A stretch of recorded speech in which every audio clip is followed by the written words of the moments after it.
Welcome to the Beat Sessions, your place for all things music. I'm your host, Mitchell Weary. Let's talk about this new record from Suzanne Vega, entitled Flying with Angels. She released that on May 2nd. This is the 10th studio album for Suzanne and her follow-up to 2016's Lover Beloved, Songs from an Evening with Carson McCullers, which is a collection of songs based on and featured in Carson McCullers Talks About Love, a 2011 play about the life of the writer, written and performed by Suzanne Vega. Suzanne's music has moved through some really delightful terrain over the years. I would say with each album kind of acting like a time capsule, capturing the essence of music in its particular time without being ephemeral. I think her music is always pleasantly grounded in the folk pop stylings of her eponymous debut, but I love how over the years she's worked with elements of alternative rock, electronic music, industrial, and countless other world elements as well. And I think what makes her so special is that she's always had an acute awareness of the world around her, and not just in her poetic storytelling, but in her ability to acknowledge and embrace musical trends without compromising her own sound. And I think that Flying with Angels is a record that demonstrates that she's still got that knack. There are many people, I would say, outside of her early following, including myself, who became acquainted with Suzanne back in 1990 with the DNA remix of Tom's Diner. It's a track that she originally wrote back in 1981 and was actually first released in the January 1984 issue of Fast Folk Musical Magazine, which is fun to research. I encourage all of you to go down that little rabbit hole. And the track would later serve as a bookend to her stellar 1987 record, Solitude Standing, with the popular a cappella version opening the record and the instrumental reprise closing it. And I promise I have a point. I bring all of this up because DNA originally released the track without Suzanne knowing. And at the time, her hit song Luca, which I adore, was also the target of much parody, despite being about something very serious like child abuse. And she said that given her disdain towards all of those covers, she was hesitant about this Tom's Diner cover because she feared more of the same. But ultimately, she embraced it, and the track was a worldwide smash hit.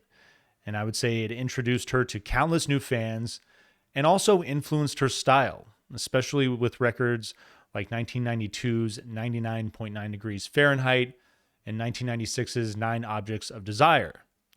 And the impact of her contributions to music are also punctuated with her honorary title of Mother of the MP3, because her stunning warm a cappella vocal on Tom's Diner was the muse of Karl-Heinz Brandenburg in his work towards developing the MP3 compression algorithm.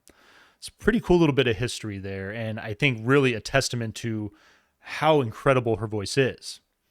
Flying with Angels is a record that rekindles the spirit of her great storytelling and songwriting, I would say. It's been almost a decade since we've had a record from Suzanne, and it's nice to have her back. And I will say that it is kind of a bummer given how prolific her career beginnings were. But I would say even more so because a lot has transpired, and I think that more of her perspective on the world would have been more than welcome by most of us. But great things do take time, and I think that this album was well worth the wait. These 10 songs brilliantly capture the struggles of everyday life in the modern world without coming off as preachy or one-dimensional. I think it's a great feature of her lyrics here. She explores different characters and settings by objectively breathing life into their creation and allowing those stories to do the heavy lifting, while also surrounding them with engagingly fresh sonic landscapes. Album opener, Speaker's Corner, does a fine job of imparting the importance of free speech in a time when I think its loudest proponents are often the ones who look to stifle it the most. And the song Rats, it takes a darker punk rock driven turn in calling out the problematic individuals in the world who just need to stay in their lane and keep their noses in their own damn business. Suzanne pens 8 other tracks whose protagonists are going to ultimately take us into sullen realms with the goal of learning to transcend that darkness. And she does this while working with longtime collaborator Jerry Leonard, whose expertise just nurtures this exciting creative spark. I love his work with David Bowie too. Jerry throws down some mean guitar work on this record and does a fine job of assisting Suzanne in creating a diverse array of tracks that, again, tap into that signature folk style of hers while also creating an album that plays like nothing that she's done before. Her voice is pristine and the production is nicely executed as well. And I'm really thrilled to get into the track list of this thing, starting with opener, Speaker's Corner. You get a little drum roll that opens up upbeat, carefree song that combines elements of alternative rock, country, and pop, led by an ambient, steely lead guitar riff. That riff fades out to let her vocals take the lead, but eventually it's going to work back in with the main riff functioning as a bridge in the track. In the chorus, Suzanne sings "The Speaker's Corner, there it stands, in politics or song, for trying everything you feel, whether it's right or wrong." And in the end of the song, she states, "I guess we better use it now before we find it gone." Second verse is going to feature a deep fuzzy lead guitar with a blues feel, and then a lead riff there takes us out as well. But I just really love the focus of this track on, while it might be difficult entertaining free speech from some, it's important not to arbitrate on your own. Flying with Angels is your second song. You get this quiet, pulsating fade in with a lead riff that emerges prominently with the same effect. The vocal enters and the track builds with a dark, mystic, minimal fashion.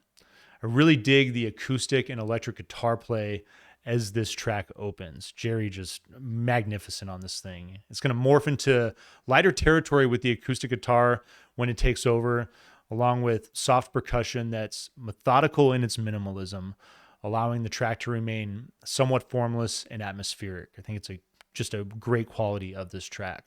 A bit of bass works in on the second verse to kind of fill this thing out a little bit, but a really nice follow-up to the opener. Your third song, Witch, is somber, arpeggiated acoustic riff that's going to open, and it leads off with these icy synths that work in to usher the vocals. Synths fade in and out with great effect, and simple bass element provides a bit of texture for a few bars. And then this thing goes to work with urgency. I did not expect it. I love the thick, funky bass groove and the driving percussion that complement a great guitar riff that is going to play with some rhythmic delay. And it's hard, for me anyway, to not think of a guy like The Edge when I hear this style of guitar. I love the lyrics, "What fate decreed this state of blunt and shocked despair? You mute the man because you can, leaving everybody stunned and standing there. She points the wand, cuts the bond. Suddenly speech is a show of absurdity. Hand to hand, he's fighting to stand. We're living in a state of permanent emergency." Phenomenal wordplay. And again, I love this theme of free speech that comes up in this album. Light synths build the texture of the track through joyous and brooding moods. I love the big guitars and soaring synths that open up right before about the 3-minute mark. But it's definitely a highlight for me. I think it's one of the better songs on the record. Great track list here, though. Your number 4 song, Chambermaid, it's got this lead electric riff, soft bass, and brushed percussion that open up a unique adaptation of Bob Dylan's "I Want You" from the album Blonde on Blonde. A bit of acoustic rhythm works in as well, keeping this rendition true to form with its own pleasant flair. I think I like the way the chorus picks up with the energy a bit, with the fuller sound that's accentuated by some organ and droning vocal harmonies. Simple but enjoyable solo is going to emerge around the 2-minute and 15-minute mark. And I just love the stoicism of the chambermaid in this song versus like feeling the heartbreak. It's really a nice angle. Love Thief is your 5th track. Lead guitar and bass mimic each other to open with a finger snap percussive element. You get these icy synths with thick rolling bass and percussion driven by an up-tempo hi-hat that create a love song with a sultry yearning mood. The guitar is minimal with this gentle reverb that I think just disappears into your soul. I love it here.